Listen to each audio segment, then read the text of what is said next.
abarundi barabivuze ko intango yamigora igihe twatangura by'ukuri ntibyari byoroshe kuko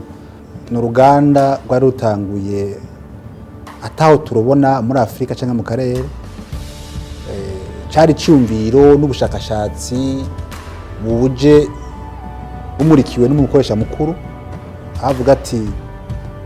kuva kera abarundi bahora barima bakoresheje amase y'ikirundi kandi bakimbura mugabo none ubu isi yaratitutse ibikunda ko umuntu akoresha amase y'ikirundi yonyene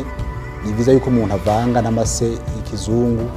hanyuma kumbure akarusho mu mwimbu kakaboneka rero ufatiye ko ataho tware bwabone ubushakashatsi cyangwa ubuhinga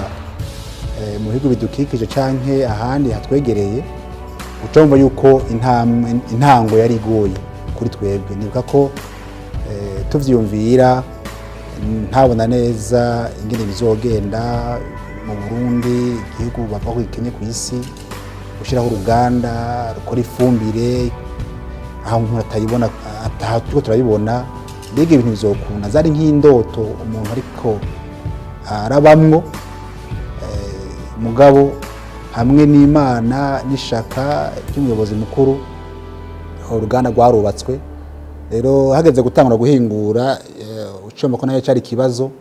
nibuka yuko umunsi wa mbere ku munsi wose twahinguye amatoni 8 ngabo uyu munsi